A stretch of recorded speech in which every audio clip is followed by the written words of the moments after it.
When I was a little kid, I had that talking gene. I had that, I was the kid that the teacher would always say, we love Andy, but he just won't shut up.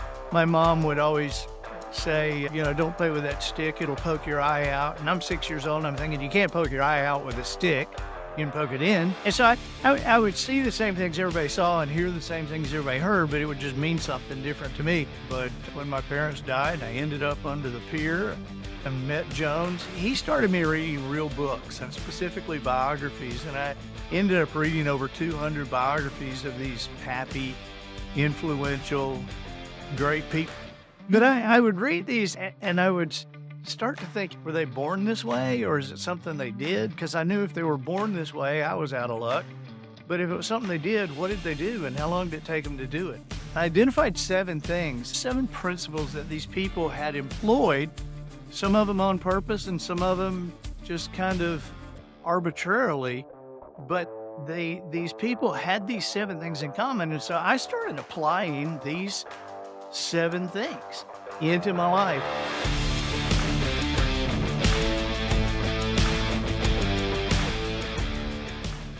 Hello, everyone. Welcome back to the Be Unbound podcast. And when we're recording this, it's welcome to 2025. This is the first podcast recording that David and I have done in the new year. I don't know if this is the first episode we'll publish, if this will be the first one you hear in the new year, but it's the first one we've recorded, and we're delighted to be back. And we got to kick it off in great fashion with an absolutely fantastic guest. So, David, who do we have on today? Today, we are joined by best-selling author Andy Andrews, who, as Jonathan will explain in detail in the actual episode, has actually had a lot of influence on how we have gone about teaching in Unbound, and some of our core values and models have come from his teaching. And I think in this episode, he shares some really interesting insights into how he got his start into his career and how he went from living under a pier to being a best-selling author, and all the way to some of the really exciting projects that you should definitely check out for yourself. So this episode has a lot of really interesting things in on it, so we hope you enjoy it.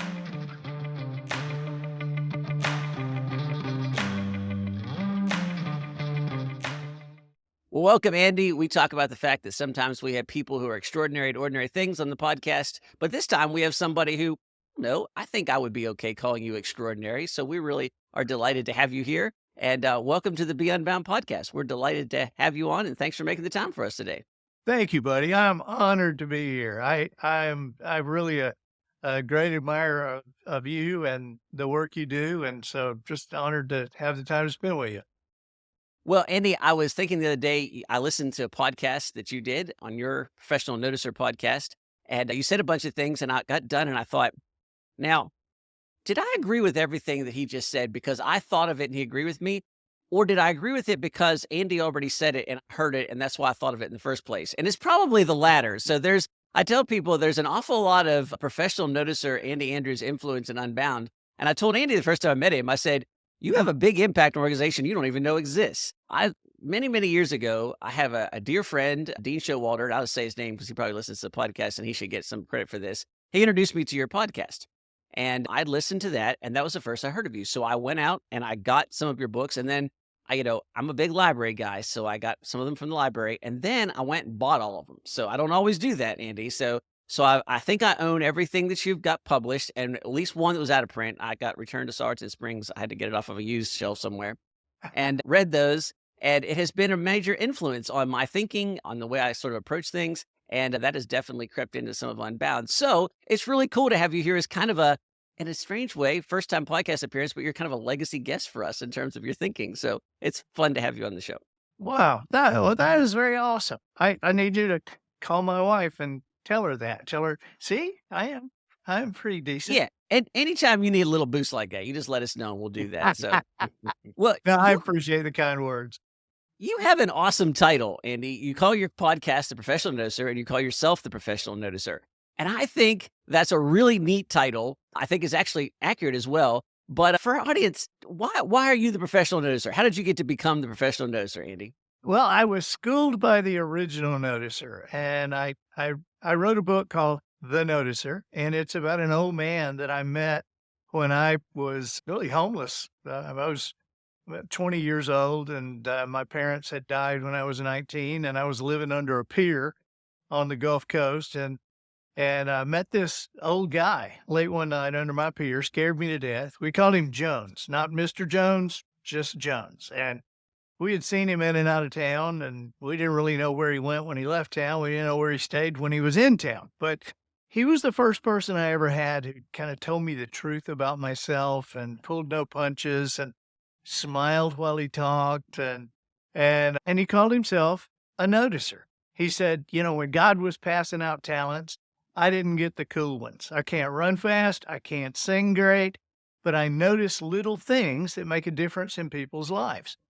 And so that really inspired me to become a noticer myself. And I work with a lot of companies and teams around the country and a lot of school systems. And so I somehow I taken on that.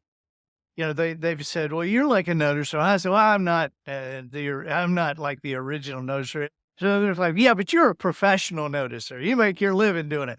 I'm like, well, okay, all right. And so when it came time to name the podcast, that's what we did, the professional noticer.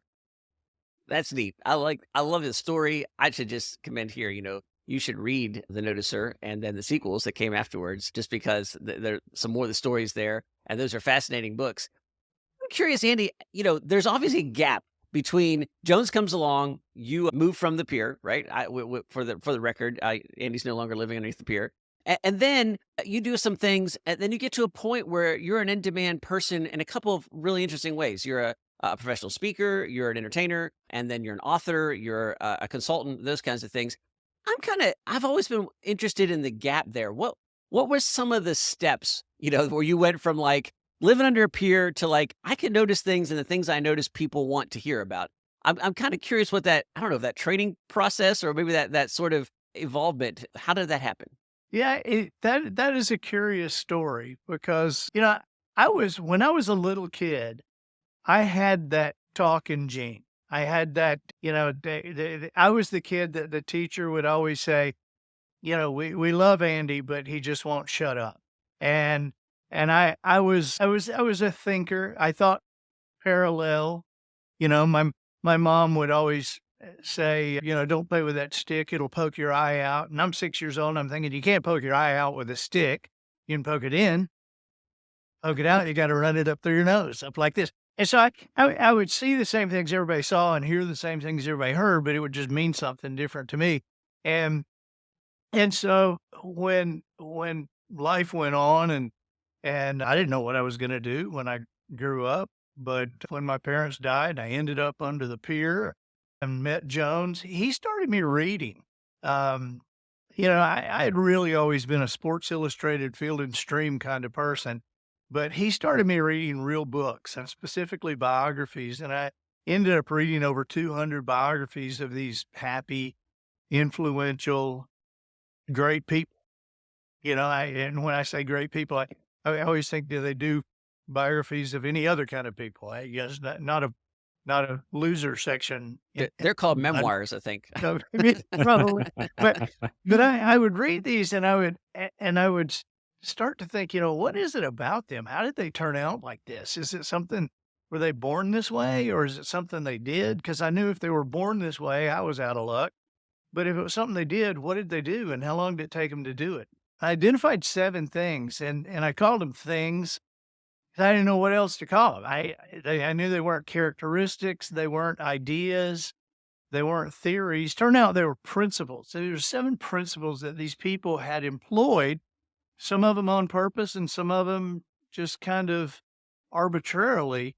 But these people had these 7 things in common. And so I started applying these 7 things into my life. And that's what really I used to yank myself out from under the pier. Now, obviously, it took some time to apply those things. I have sometimes people will say, we've heard you say anybody can be successful. And do you really believe that? And I'm like, well, yes, I do, because I was that anybody, I was the guy in the ditch, so to speak. But I also know that it doesn't happen immediately. The guy in the ditch can't stand up one day and then run a company.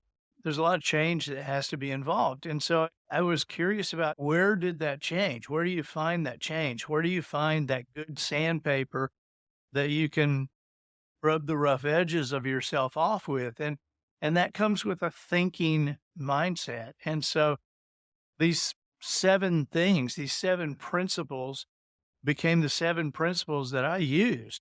And they became the 7 principles that built the story of The Traveler's Gift, which is another book that I wrote. And this, this time in my life, which was several years, really became a time of focusing in on thinking, on really thinking deeply and challenging what I thought. The old man Jones had told me one time, he said, "You can't believe everything you think." And that became a guiding principle in my life. And I guess the best way I can explain that is, have you ever known something? I mean, you knew it, you could argue it, and you could win the argument. And then you found out a year later, oh, that wasn't exactly right. Well, we've all done that. Okay, well, if you've ever done that, does the possibility exist that something you know now, your information might be incorrect or incomplete? And you'd go, "Well, Andy, of course, something I know now, my information might be incomplete." Okay, I agree. But the point is, we don't know what that is, do we? And we don't know how many subjects in our lives that may cover. See, there is a desire in each of us to accomplish to our potential, to achieve to our potential. We certainly want that for our children. And we sometimes obsess over our children achieving to their potential, they're performing to their potential. But we also have a misconception about how that happens, because a lot of times I believe that people think that if they're not performing to their potential, then there's something we're missing. There's something that we're not getting. But the opposite is actually quite true, because the biggest danger to achieving our potential is not something we're missing. Because if there's something we're not getting, if there's something we're missing, we continue to search, we continue to question, we continue to read, we continue to listen. And so the biggest danger to achieving our potential is not something we don't know. The biggest danger to achieving our potential is what we know for sure. Because at that point, that's the point where we shut down our thought processes and move on to something else, rather than continuing to dig deeply toward the foundation of a subject. See, that's an example of what we just talked about earlier, Andy. We say that we have a questions-based paradigm that we train our students in. And it actually comes along with that. I tell people, I said, it's not that I don't believe in truth. It's that I believe so much in truth, but I also believe in an eternal God, where that truth is always bigger than we are, right? And so the problem is when you stop. And so in an answers-based paradigm, you have an answer and you're like, oh, that's it. That's all I need to know. And especially in a world where technology disrupts everything all the time, that's really dangerous, right? And so we train our students and say, look, we're in a questions-based paradigm where you're always asking a question, which gives you an answer, which puts you in a position to ask a better question, which Yeah. I think is an excellent paradigm. We teach it a lot. And after having just heard that, I'm not entirely sure that I came up with it, or if I just adapted it from what you said from something I read earlier. So I'm not sure exactly where that comes from. So. The idea is incredibly sound, because things can be true and not be the truth. Yes. And so that's what you're talking about, an answers-based paradigm, where people will, some of the toughest clients that I have to deal with are people who are already in first place, because they're looking around, nobody's doing better than them. The answers they've gotten are true. They're working, they're producing. And so I have to somehow convince some of these people that you could produce at 2 or 3 times the rate you're producing now. But because you're just dealing with what's true. The truth connotes a foundation. The truth is like the best. It's one thing. I mean, there can be different categories, but if you're talking about the best, we're not talking about some of the best or among the best of the decade. We said the best. That's one thing. The truth. That's one thing. There can be different categories, but But in every category, that's one thing. There's a curious correlation between the truth and the best, and that is that you can find the truth and just sit on it or be lazy or be foolish. You can find the truth and do nothing and never accomplish the best. But if you want to accomplish the best, you'll never do it without the truth. I think that there's so many times you have people that, in the pursuit of the best, think that any shortcut will get them there, right? And almost always that comes with losing the truth. So, well, I want to move on to something in a minute, but before we stop on the autobiographical part here, we have a lot of students who are in our writing tracks and are really, I think we've got a lot of talented authors. We've got kids that are very interested in that. You And do. so, I've met a bunch of them. yeah, that's right. You've got some experience with some of them. And there's always that gap, between like, I want to write, and then there's a pretty big jump to the whole publishing thing. I'm curious. I mean, obviously there's some struggles to go through that. I don't know if you've had Jack Carr on your podcast yet, but I know you know who that is. Twice. Okay. I was pretty sure I've heard him on Jack Carr gets around. So I hear him on a lot of podcasts. I was like, I think I heard him on Andy's podcast. He's always a little frustrated because like, I wanted to be a SEAL. I was a SEAL. I wanted to be a writer. I was a writer. I wanted to do a movie. I wanted Chris Pratt to do it, and he did it. And it's like, well, that's fantastic. And I call that fighter pilot syndrome, and I don't know that Jack Carr does this, but where somebody says, hey, if you just follow your dreams, you can do whatever you want. And you're like, well, yeah, you happened to graduate first at Annapolis, and when you graduated, they needed F-18 pilots, and you just happened to be there. But there's a lot of people that work really hard, and that's not always possible. So what was it that kind of triggered that gap for you in that you're reading these biographies, you're moving up in the world? What made you go, you know what? I want to try this author thing. Because I know, and folks, you should go read his stories and his books, listen to the podcast. There's a crazy story about getting his first book published. But what made you want to do that? What was the incentive that said, I want to be an author? That's the part that I'm curious about. To be honest with you, Jonathan, I never really wanted to be an author. And I still don't really like to write. I reached a point in my life where I wanted to be the best that God had created me to be. Not to be the best author or be the best speaker or be the best whatever. I just wanted to fulfill my potential before God. And so I got to a point where, I had certain things I was going after and I was trying to make happen. I finally got to a point where I said, God, you've given me some gifts, and they're very odd gifts. You've given me the gift to be able to see a parallel on something, to determine context. You've given me a gift to be able to think through some things and to bring humor out of things. And for whatever reason, God, you've also given me the ability to write. When I was in high school, Jonathan, I could not do that diagramming sentences thing, where you're picking out the object and the predicate and the indirect object and the object of this. And I could not do that. I mean, I don't know why, but I remember my senior English teacher telling me, you're going to have real problems in college because it's all composition. And so I didn't know what to do about it. She didn't know what to do about it. But it was like almost like I had some blank. But I'll tell you this, I've still got that blank. I still can't do it. But when I went to freshman English, at college, which typically everybody failed or made C's or D's in, I made A's. I didn't know why it was right, but I could write correctly. And so I knew that's just a God thing. There's nothing I did. There's nothing I figured out.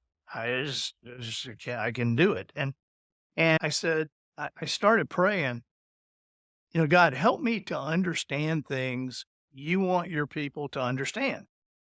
That if they did understand, they would live the lives you want them to live, which means they would have a relationship with you. And they wouldn't need to go to Oprah or the government or to me. They would have a direct correspondence and a direct relationship with you. And so help me understand things you want people to understand. And Lord, give me simple ways to explain complicated things that are confusing people.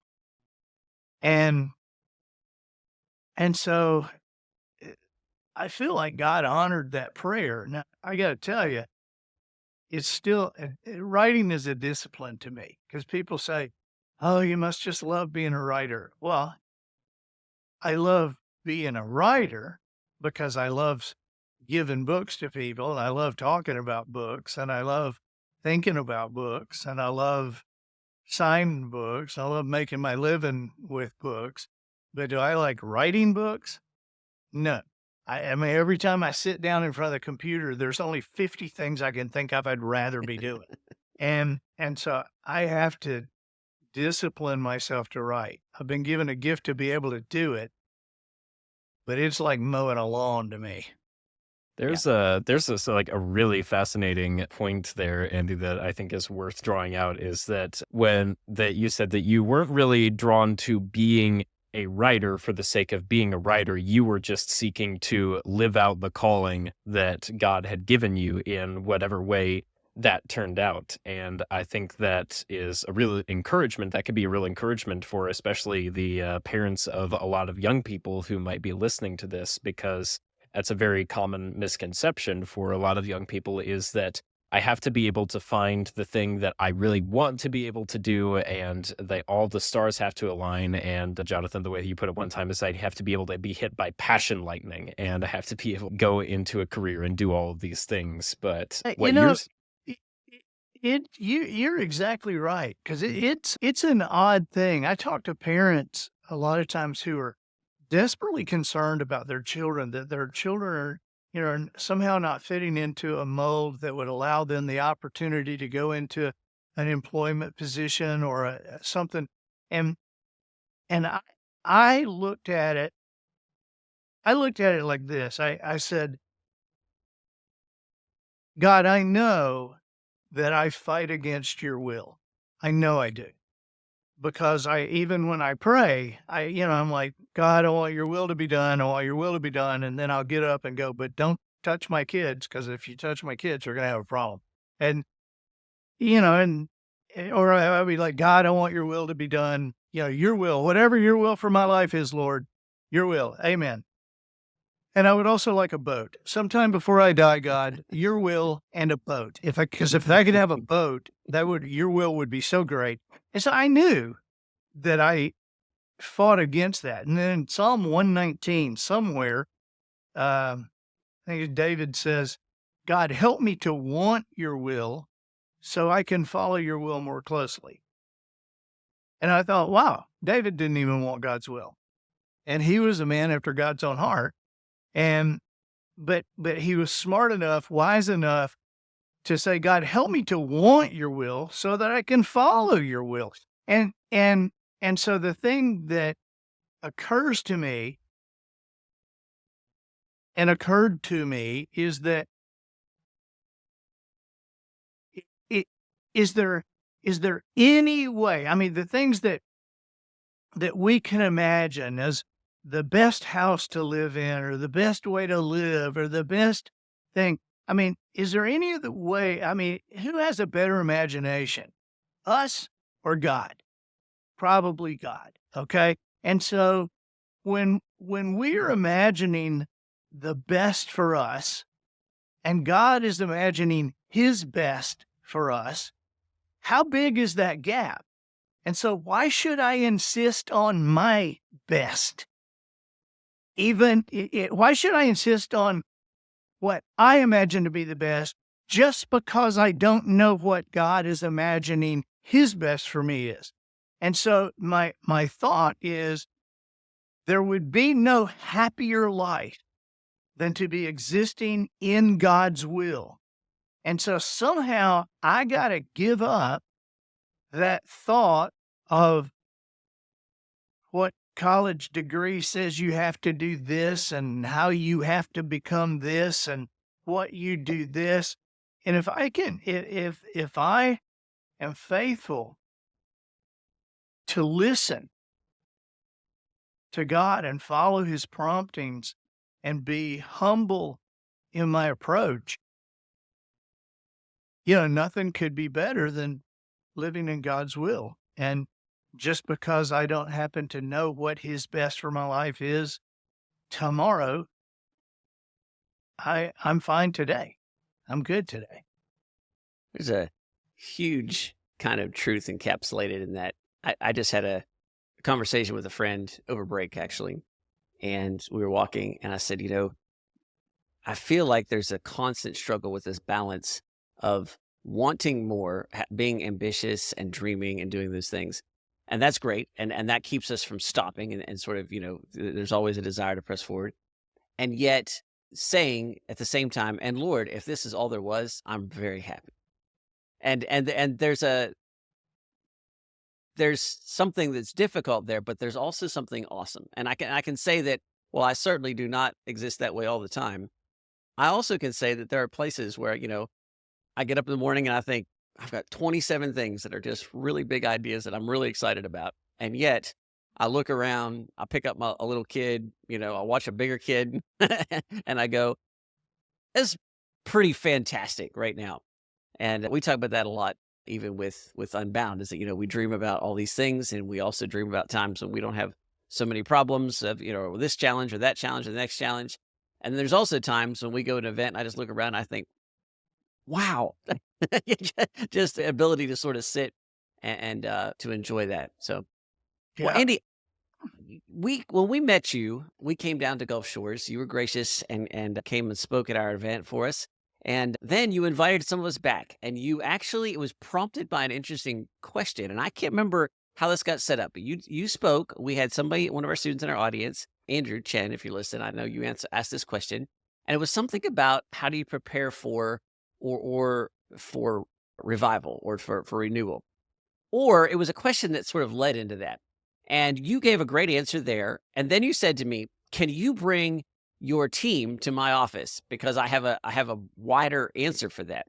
And so you gave us that answer, and included with that was an effort that you are a part of. So folks, we'll have this in the show notes, but you should go to Andy Andrews' website. You should definitely buy his books, where you can find all kinds of places.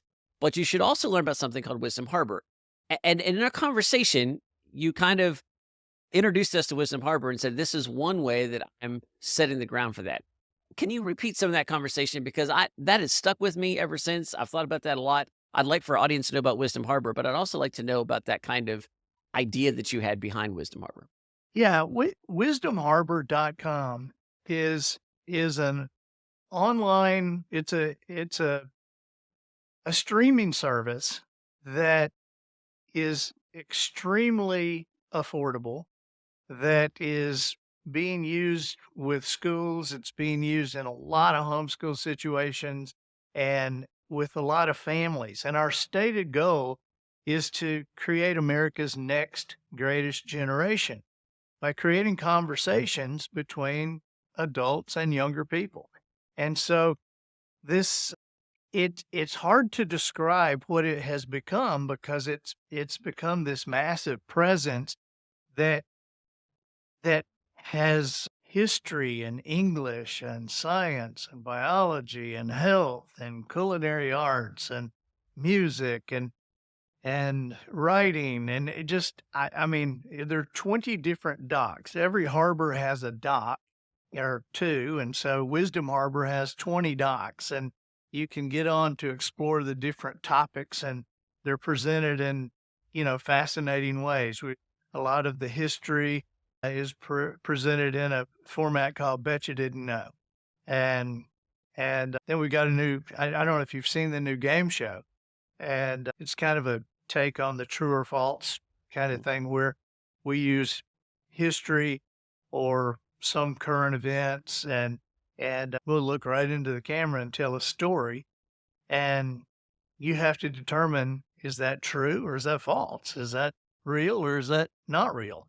And so it's a dynamic way of learning things. But in Wisdom Harbor, we have it's a character-based learning model, and we find things that we're able to present that are not in schools and they're not in societal culture, a lot of times because of being left out on purpose.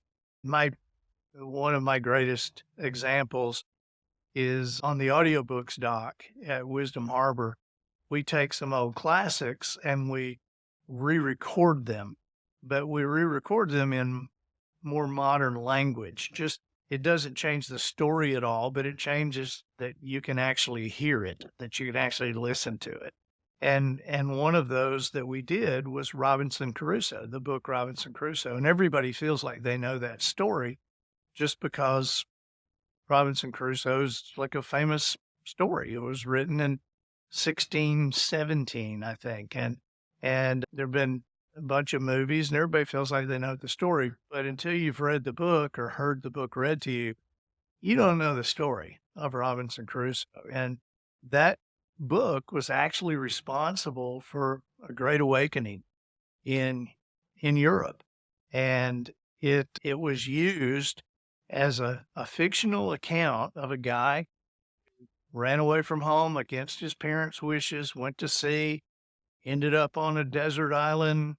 He was an atheist and he saved a Bible because it was the only book that made it through being, drenched. But for 7 years didn't look at the Bible, but got to a point on that island where he was so despondent that he opened it one day and Robinson Crusoe is written as a diary. It's written all in first person.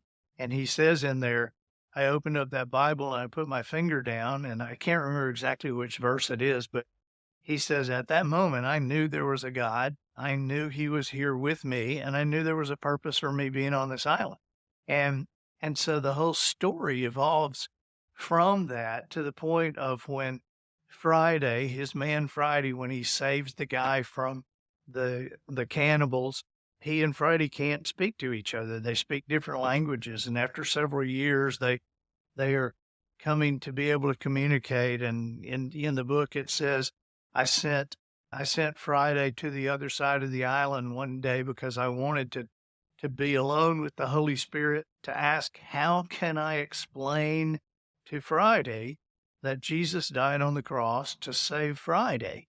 And so Friday comes back and Robinson leads Friday to Christ, and then they're eventually saved and they go into England, and Friday's talking to the black people and Robinson's talking to the white people. Well, that book was the first massive bestseller ever in Europe.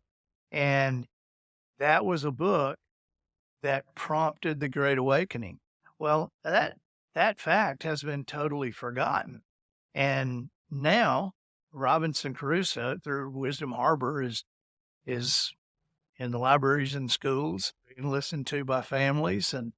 And so then there's, Jimmy Erie, we have contributors who are Grammy winners and comedians and CEOs and coaches and chefs and teachers. And so these people, these contributors that deliver the stuff, deliver the topics and material, are incredibly funny, incredibly interesting. And one of them is Jimmy Erie, who is a very successful songwriter. He's had 3 Song of the Years, 14 #1 hits.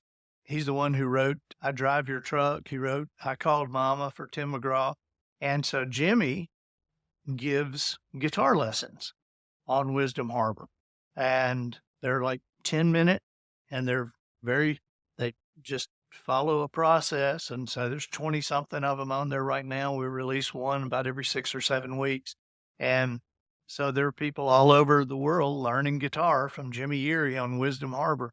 And it's I think like starts at $27 a year for the whole shebang.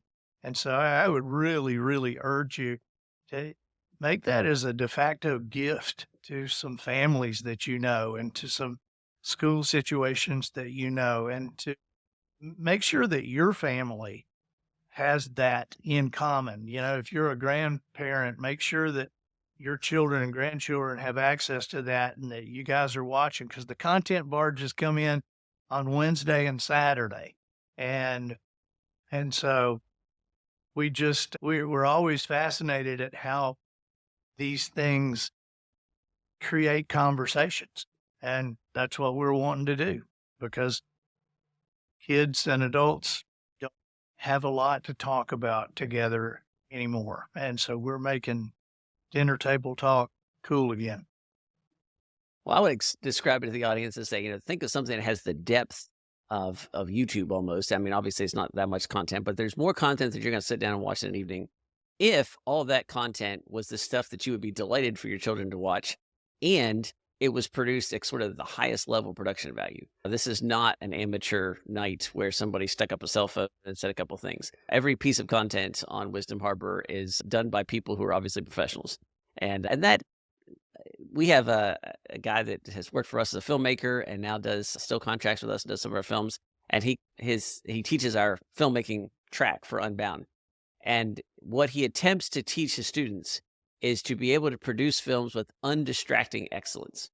And so when I say the high production values, you say, well, whatever. Yeah, that means that you can then spend all your time concentrating on Robinson Crusoe. You can spend all your time concentrating on the stuff that's being said, and you're not going to get distracted because you're like, what is that reflection over there? What is that shadow over there? And so all of it just ends up being a really phenomenal, I think, treasure trove of content. And Andy, I appreciate you saying that here. And I would just commend to our audience. We actually have some of our students use it for different things. And I, one of your students, Briley Krisafi, has become a very valuable contributor to us. She performs and writes several pieces on here. You can see Briley on the Betcha Didn't Know doc, on the Salty Mug doc, and I think on the In Other Words doc. But yeah, she's a great part of this. We'd love to say we taught her everything that she knows, but that's not entirely true. So actually, we've had Briley as a guest on this podcast, so you guys can go back if you're interested in Briley and hear about that. So, well, Andy, thank you so much for coming on here. Thank you for your unknown influence on all of us here at Unbound, and now your more known stuff. Unbound students, read your books. We have some courses that we're getting ready to roll out to especially our high school students that feature Andy prominently and his content. And if you are unfamiliar with Andy Andrews, go to andyandrews.com, go to wisdomharbor.com, look up his books. You can check them out of the library, but better if you buy them because you're going to want to keep them. And like I said, I did read them from the library, and then I bought every single one of them. And I have a couple sets of shelves dedicated just to Andy Andrews materials. And I would commend that to our audience as well. So thank you so much for your time. I really appreciate you being a guest on the show. Buddy, thank you. And if any of your listeners are business owners or corporate leaders, check out yourcmr.com, yourcmr.com. It's a coaching company called Creating Measurable Results that we use to help companies. And so just check that out, yourcmr.com. And then you have the same problem I do. You have all these great ideas and you won't know if it came from you or if it came from listening to Andy. But, after a while, you can just claim them as your own. And Andy, yeah, absolutely. I mean, I've told you, Jonathan, the first time you use something of mine, you just say, it's like Andy Andrews always says. Yep. And then the second time you use it, you say, it's like a good friend of mine always says. And then the third time you use it, you say, it's like I always say. Yeah. I found that works better if you actually forget who said it in the first place. Otherwise, there's just enough of a twinge of conscience. I cannot quite get away with it and make it look authentic. But I'm working on it. Say it enough times, it'll work. So, hey, buddy, I sure do appreciate you and the whole Unbound team. And thank you for the opportunity to join you here today. Thanks for being here. We really appreciate it, Andy. You have a great day.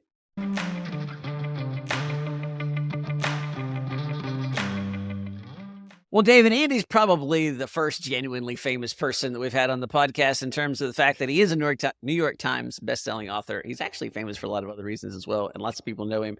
We mentioned the influence he's had on us in the podcast. You should just know as listeners, he's been incredibly generous and gracious to us. He has spoken to our students. He has helped us with some content. I genuinely have called him up a time or two and said, I have a problem I'd like to just run past you. He has been beyond generous in terms of just helping us out whenever we've asked, and he didn't need to. It has been mostly a one-way street in terms of his generosity to us. And there's a little bit of a two-way street. In fact, we've had some students now who have worked for Wisdom Harbor and done some things, and that definitely we can take some credit for. And we've sent some great talent his way, and we're delighted to do so. But he has just been a really gracious and generous mentor and benefactor to us in terms of his wisdom, his content, and sharing his help and connections with us. And so it was just a delight to have him on the podcast. And, genuinely, if you're listening to this, go read some books by Andy.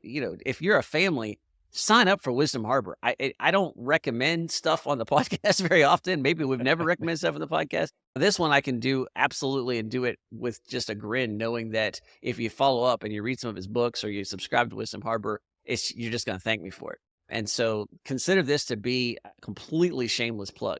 We don't have any connections to Andy other than the fact that we talked about he's been very generous to us, but you should definitely look at his stuff because it's been really influential in our lives. It's been really helpful. And it's great content. So check it out.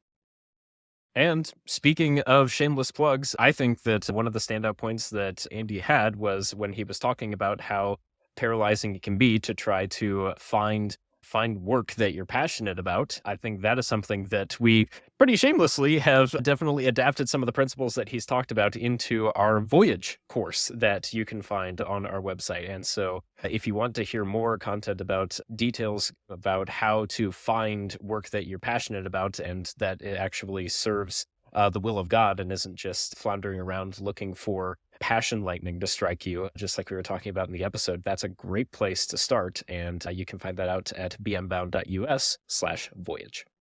Absolutely. While you're at it, don't forget to check out our high school programs. We have an explosion of folks enrolling in high school. I think we were something like triple or 4 times or 5 times our expected numbers by the end of the year. So that was really exciting. And if you're interested in Ascend, which is our flagship program, it's our post-high school program, we are literally at half the class, which means there are only half the spots left. And so if you are interested in Ascend at all, you should definitely check this out. As we talked about before, as the spring goes on, prices for Ascend will continue to raise. So if you are interested, this is the least expensive it'll be this year. And yeah, literally by the time we closed 2024, half our class was full. And so we're excited about filling that next half. And generally, our big enrollment time is in the spring. So if you're interested in that, don't hesitate. I would like for you to jump on that right away. And just very excited about all things going on at Bound. Excited about this episode. Hope you are too. Excited for the new year. And so we wish blessings upon you and yours as we enter 2025 together and see what the year will bring. Until we see you next time, be unbound.